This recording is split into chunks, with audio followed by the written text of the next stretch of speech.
Our next speaker is Danielle Oscarson. She is a Senior Director of Research and Development at Andersen Windows Doors.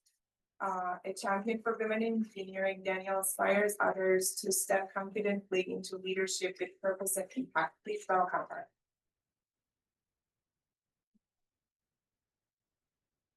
Thanks and good morning. Can everyone hear me? Perfect. So I'm an engineer by training and a leader by growth. My career has spanned multiple industries. I started as an engineer in automotive at Ford Motor Company, and then transitioned into leadership during my time in aerospace at Honeywell, and continuing in leadership now in building products at Andersen Windows Doors. Through those experiences, I've learned that influence isn't about technical expertise alone. It's about people, earning trust, asking the right questions, and bringing clarity when it's needed most. As engineers,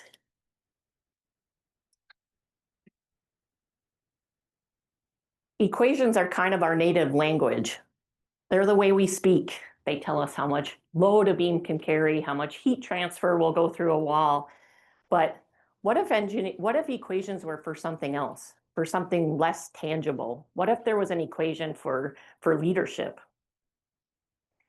They give us something we can test, measure, and improve. And if you think about influence as an equation, you can measure and improve upon that. I'm going to tell you a quick story. Early in my time at Andersen, in my current employer, it was probably the first week or two on the job. I was in a design review with my team, and we were reviewing some test data on a new 10-foot tall, I know that's really tall, 10-foot tall gliding patio door that we were bringing to market. And the operational force was really high. And what that means is if you were a homeowner and you're opening and closing the door, it was like pretty hard to do. And I flagged that and I asked my team, hey, isn't this a problem? Isn't this going to be too hard? Should we stop? And their answer to me was, well, it meets the building code, so we're gonna keep going. I was new, remember? First week or two on the job. So I asked a simple question, but I didn't push it.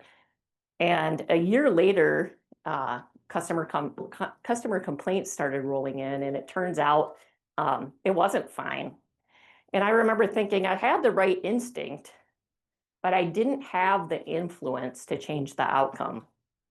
And so raise your hand if you've ever had your best idea overlooked. Raise your hand if it still bothers you. Yeah, look around, you're not alone, and that's why the equation today matters, because influence isn't just about a job title.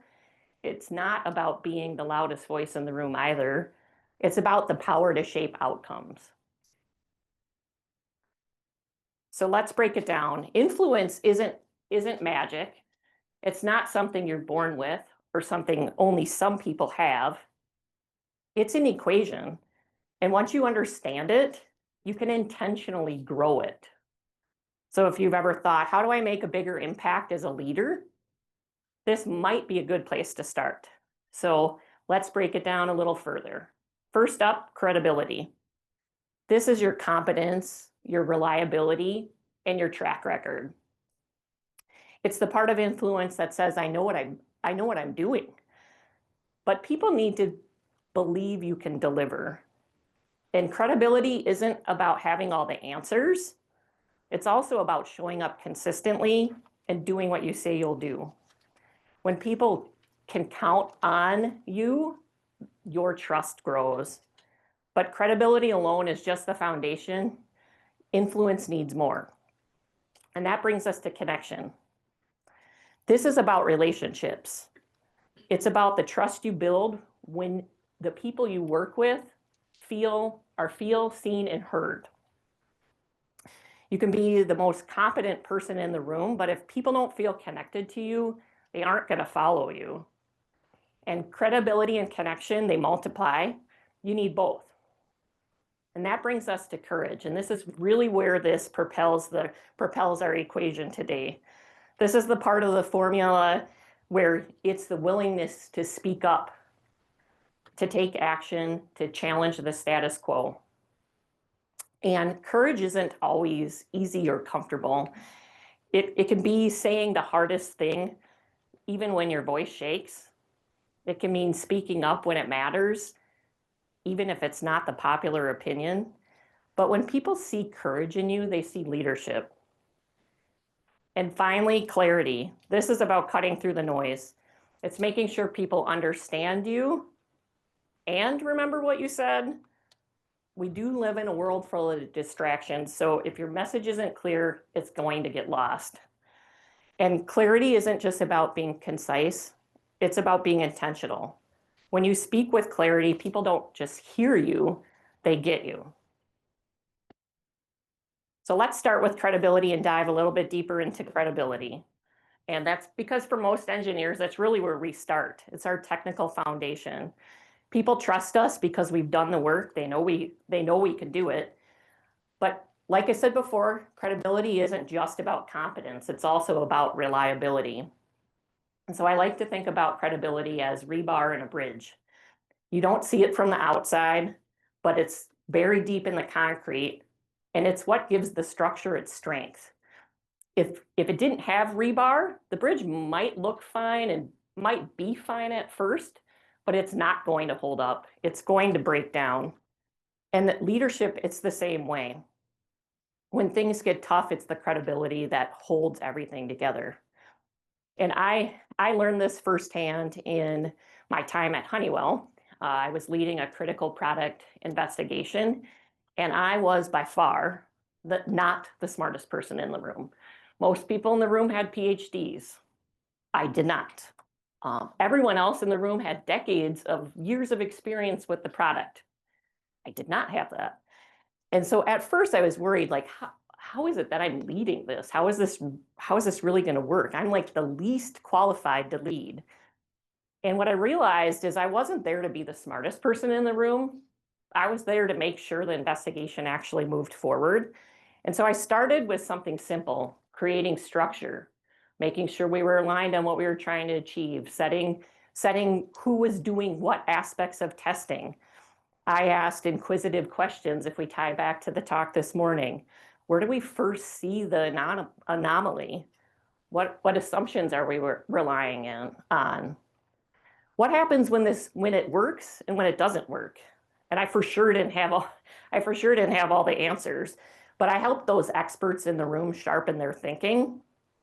And I listened. I never reframed any of their conclusions or observations as my own. And the team saw me not as someone that was trying to take credit from them, but someone that could elevate their work. In the end, we did solve the problem. And what I learned from that is, again, it's not about being the smartest person in the room. It's about consistently showing up. So let me talk a little bit about Nancy Fitzroy. And I'm going to read about her.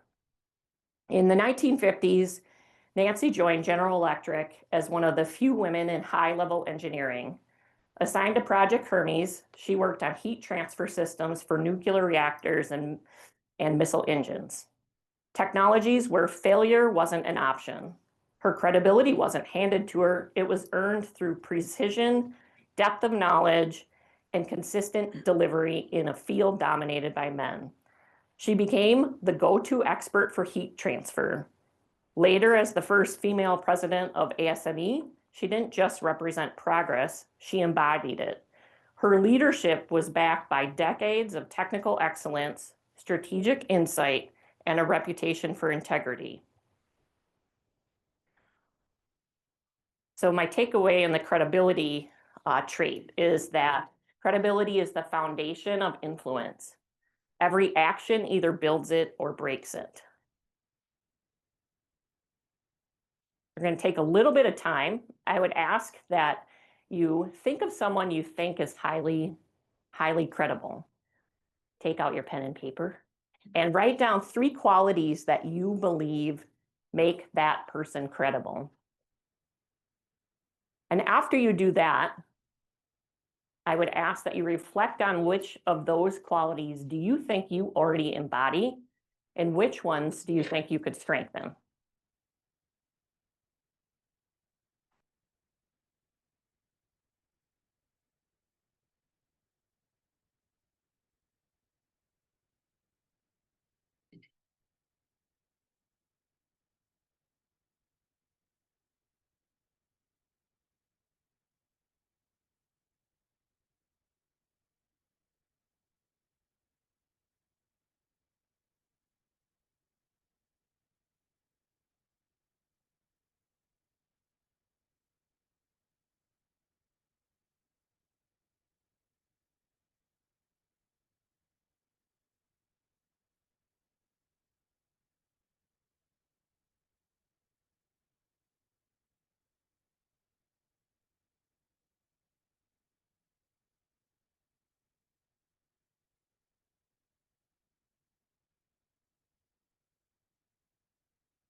Moving on to connection.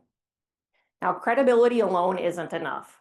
We all know really brilliant engineers whose ideas lack or stall because they lack something. And I think that something is connection. And I would liken connection to wiring in a circuit. You can have all the voltage in the world, be that credibility, but if you don't have the wiring there, the current doesn't flow. And so I would like to share a story of my time during at Ford Motor Company. I was a casting process engineer, and we had built a highly automated, fully integrated aluminum cylinder block casting line. It was state of the art, and everything should have been perfect. But in actuality, when we ran the line, it consistently stopped. It was plagued with downtime. And many of the engineers supporting the line, myself being included, we were looking at a lot of data on our screens, and we weren't really solving all the problems. We would solve one and another one would pop up. We literally weren't changing what was happening on the production floor. And one of the most memorable things for me in this moment, and I encourage all new engineers on my team to take this advice, is go out to the production floor and watch what's happening. Talk with the operators. I did that, and I spent hours shoulder to shoulder with the line operators watching and asking questions. And what I found very exciting was that individual knew where all the variation was coming from. But what was interesting is not all the variation led to downtime.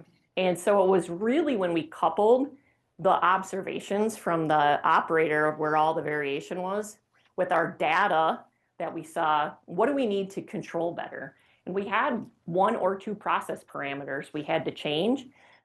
It was incredibly powerful that connecting human insight with technical data made the system work. But connection also lives in relationships. And I think of relationships like a bank account. You got to make deposits into that before you can make withdrawals. And those deposits are things like earning trust with others, respect, listening. And once you have that established, it's really easier to make a withdrawal because you have that account already set up with people. Without connection, though, credibility just sits there as unused potential. Another notable woman leader here is Louise Harding. She was the infrastructure director for the London 2012 Olympics. She oversaw a €2 billion portfolio, coordinating across dozens of contractors, government agencies, and community stakeholders. She made it a priority to engage with local communities, ensuring the Olympic Park would deliver long-term value beyond the Games. Her ability to connect technical teams with public needs helped transform the project into a model of sustainable urban development. She also dedicates time to mentoring young engineers and regularly speaks at school and industry events, sharing her passion for civil engineering and encouraging girls to pursue STEM careers. She bridged the gap between technical execution and community impact. She fostered collaboration across diverse teams and stakeholders. And she continues to connect with the next generation, making engineering more inclusive. Her influence comes not just from what she built, but from whom she brought along with her. Credibility earns respect, connection earns commitment, and together they multiply influence. So pair up with someone, one of your neighbors, and find 3 things that you have in common with each other that are not obvious. So not that we're all at the same conference or that we all breathe the same air, but 3 things that you have in common. We'll spend a couple minutes on that.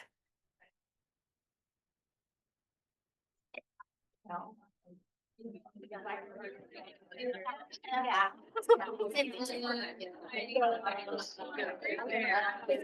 I'm Sally. Okay.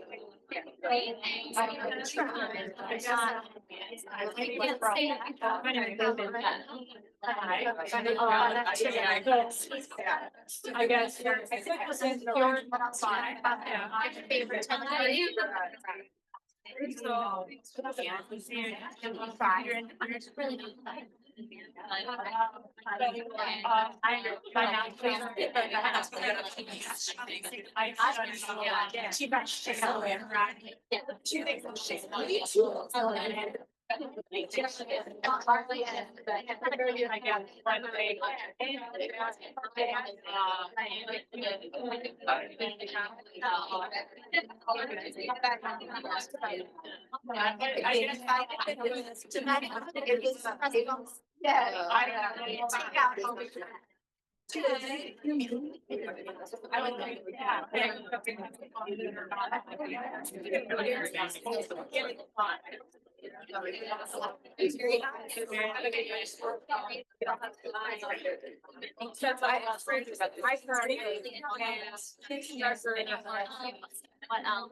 Yeah, I got pretty proud. So I just needed time. Yeah.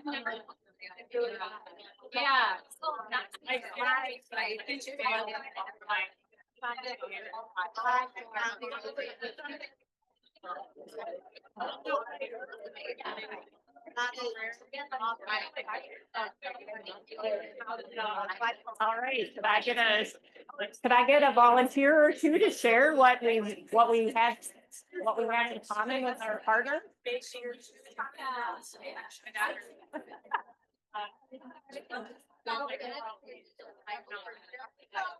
Thanks, Caitlin. You can do it again, Caitlin.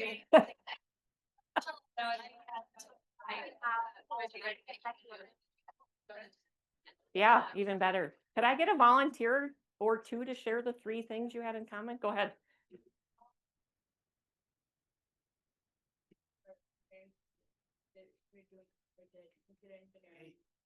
Second, since we're engineers, we're ambitious, we can put stuff on. And then consistency when it comes to being outside.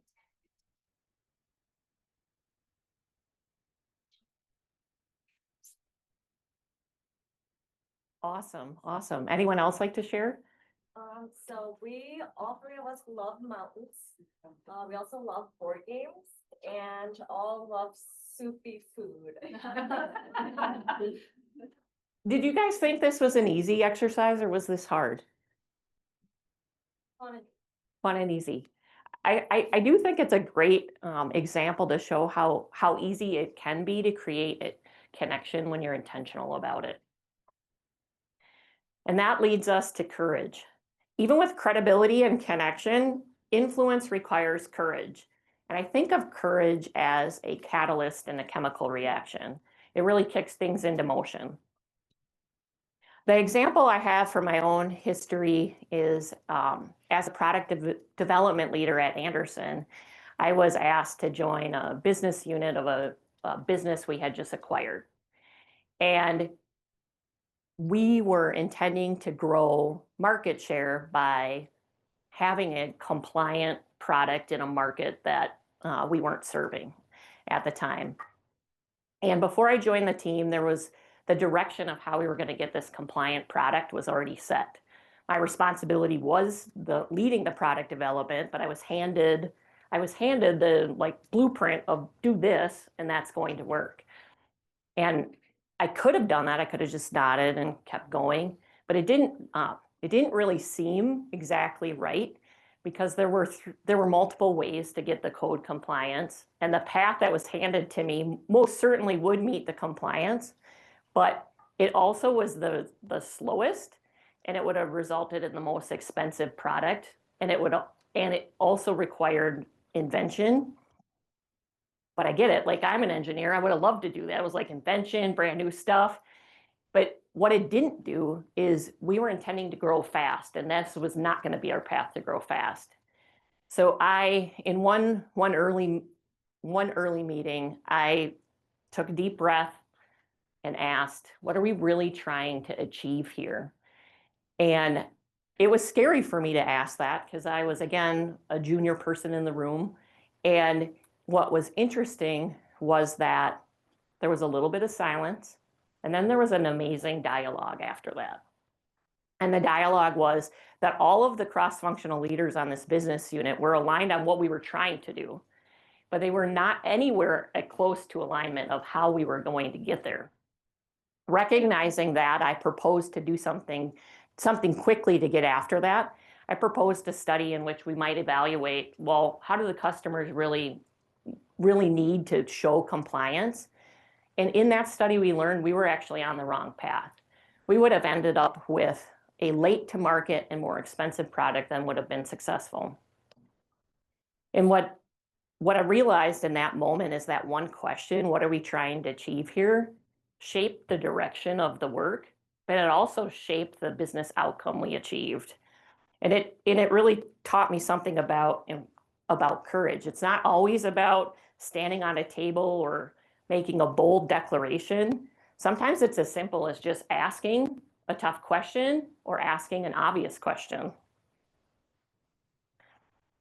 Courage isn't about being fearless. It's about speaking up when it might not be comfortable. Influence doesn't come from silence. It comes from the moment you choose to raise your voice. It was uncomfortable for me, but it shifted the conversation and ultimately the result we got. And I think back to that early example I used on the 10-foot gliding patio door. That wasn't just a product issue for me, that was a leadership lesson. I saw something that wasn't right, and I did speak up, but I wasn't persistent. Not because I didn't care or I didn't think it was the right thing to do, but I just wasn't courageous enough to keep pushing. I let hesitation win, but that has taught me something very powerful. Influence isn't just about knowing what's right, it's having the courage to act on it. Dr. Wu. In the 1950s, Dr. Wu was asked to help test a radical theory that contradicted one of physics' most sacred laws, the law of conservation of parity. At the time, this law was considered untouchable. It stated that physical processes should behave the same if viewed in a mirror. Two male scholars proposed it might not hold true in weak nuclear interactions, but they needed someone with the experimental brilliance to prove it. Dr. Wu took on the challenge. She designed and executed a groundbreaking experiment, and her results disproved the parity law, shaking the foundation of physics. Despite her pivotal role, the Nobel Prize for the discovery did go to the scholars, not Wu. Yet she never stopped pushing boundary, mentoring students, and advocating for women in science. Dr. Wu challenged a core scientific belief, risking her reputation.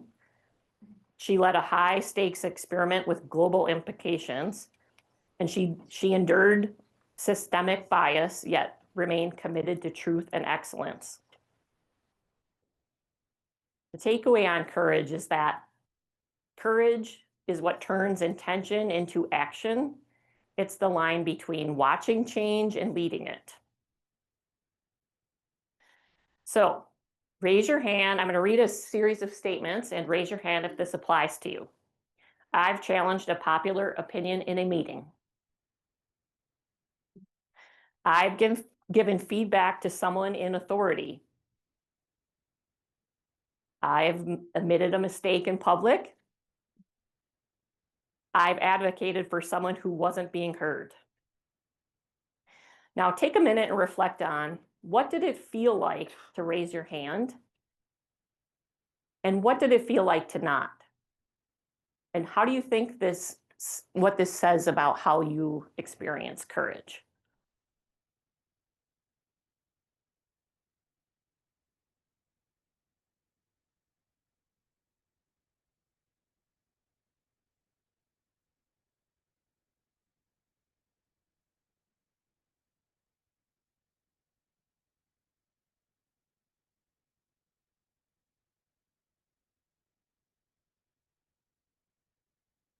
And then there's clarity. Clarity to me is like driving through fog. You're on the road, you know you're headed somewhere important, and it's pretty hazy. So you slow down, you second guess, you might even stop. But then you flip on your headlamps, and not the high beams that scatter light everywhere, but the low beams that provide just enough clarity to get you where you're headed. And suddenly you know where to go. You're not guessing anymore. And that's really what clarity does. It doesn't solve everything, but it gives you the confidence to move forward. At home, when my kids were old enough to do chores, we would give them instructions like clean the kitchen. And they would do something like unload the dishwasher, but not reload it. Maybe not wipe the counter down. They might take the trash out, but not put a new trash bin in.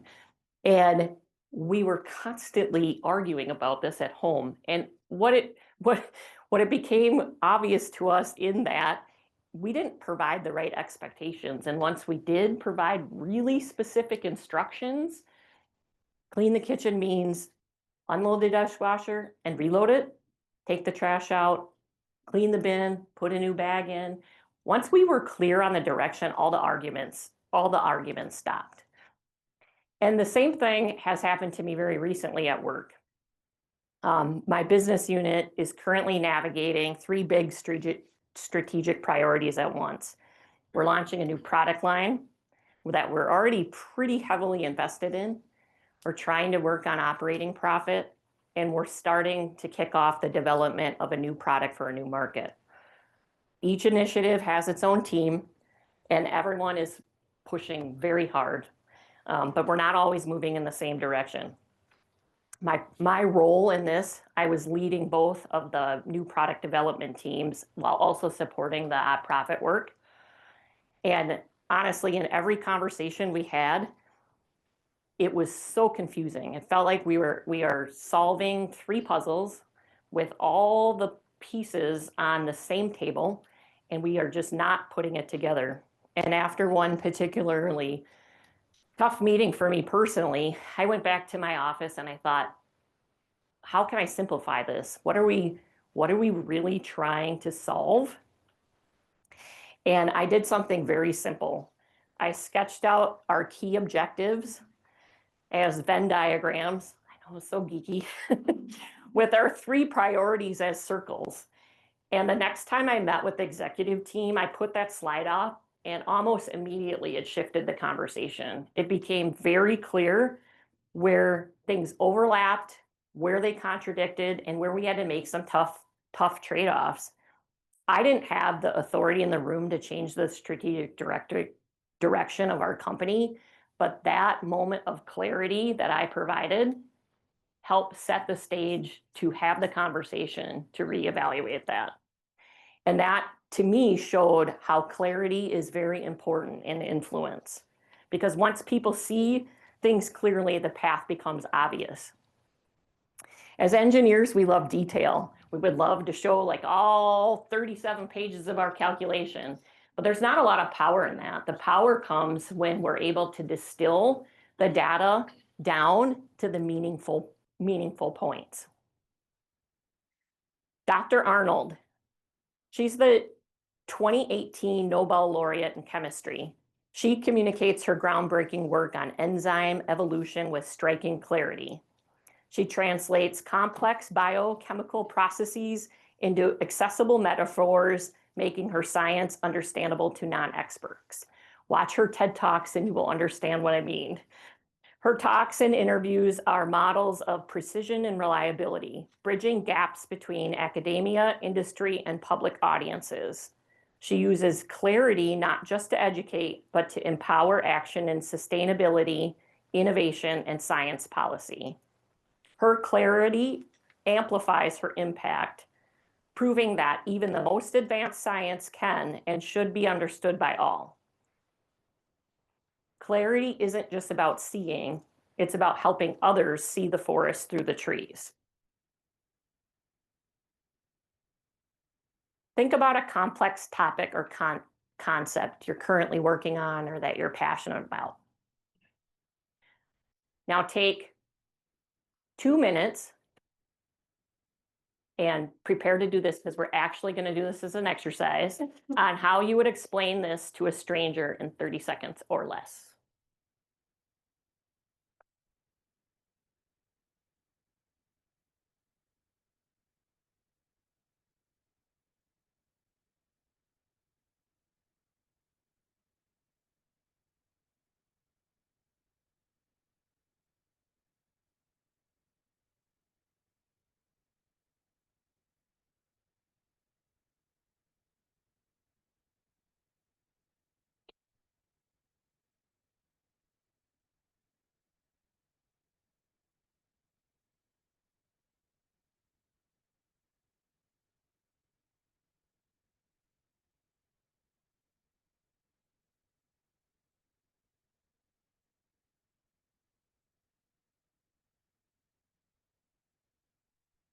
Now pair up with a neighbor, take turns delivering that message to each other, and then provide feedback.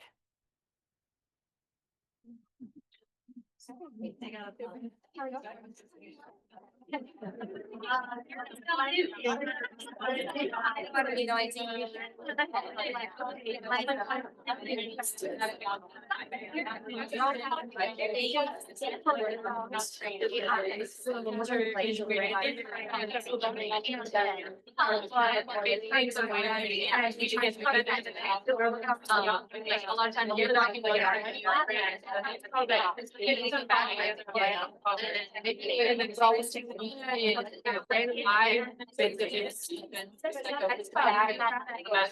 whatever, like, right? No matter what the next for, and it's like just. It's like,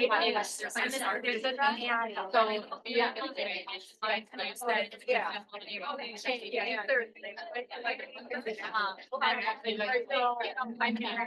And then you have that communication. And that is like, I don't know, help us here on slide now or yeah, like they and then when it's basically totally like create this is what orders what I need like when I get in and then you say like back and then advice will then I don't think what I want to say. Now I'm gonna think on what's going to be you know, something like fans and then interview. And so it's I got that involved. And then there's going to be like, for now. That's all I want to say. And then there's going to be like, right? And those are like the 5 steps of advice. But that's usually anything on it. I2C. And I2 you know.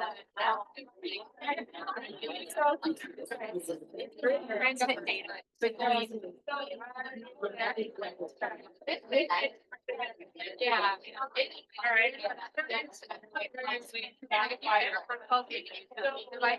I guess there's there's also material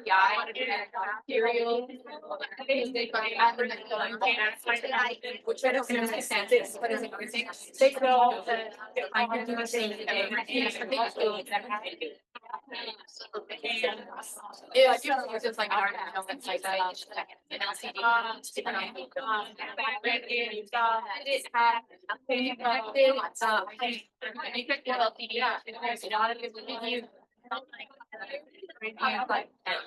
If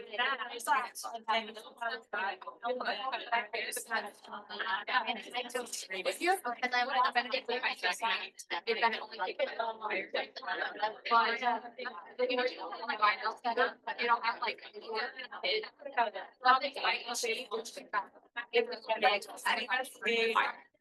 It's just kind of, oh, why?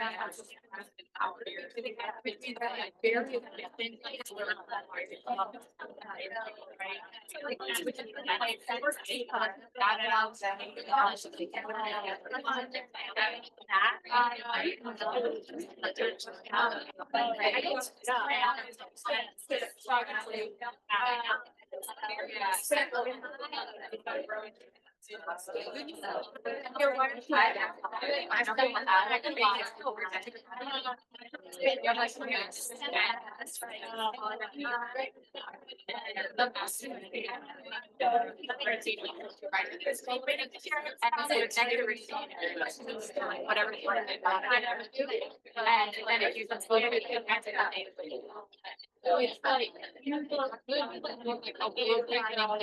so it's like, like an hour of having I do see is like people believe in the data is fine and I think like that data.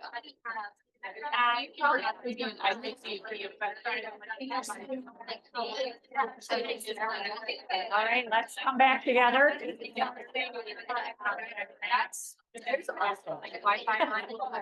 I don't have a very loud voice, I can say. All right, coming back together. I need a bell. Like if you buy an LTV. Well, it sounds like everyone's had a fun time learning from each other.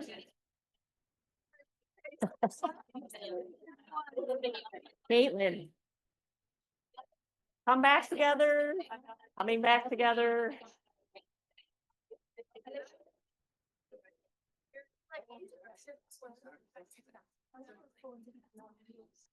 Well, from all the engaging conversation, it sounds like everyone was getting a lot of practice at this.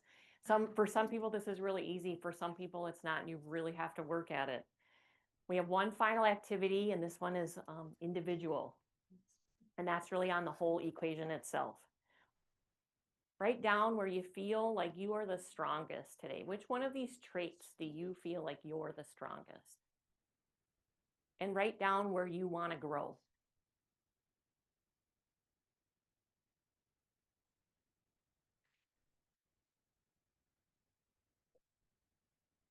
All of us have strengths and all of us have opportunities to grow. And I would ask, be intentional. Take action to specifically grow your influence. And these are some of the traits that you can do to do that. So in closing, let's come back to the equation itself. Influence equals credibility times connection plus courage plus clarity. Credibility gives you trust. Connection makes that trust flow. Courage lets you speak when it matters. And clarity ensures you're remembered. Influence isn't just about authority. It isn't just about a title. It's about multiplying trust and using your voice with courage and clarity. As women leaders in engineering or aspiring leaders in engineering, your influence shapes more than just projects. It shapes our profession and those to come after us. I hope that this equation and the examples I shared today provide a memorable framework for you to assess and multiply your impact. Because by focusing on things like credibility, connection, courage, and clarity, anyone can become a more influential leader, regardless of your formal authority. Happy to connect with anyone on LinkedIn or during the break. Thank you.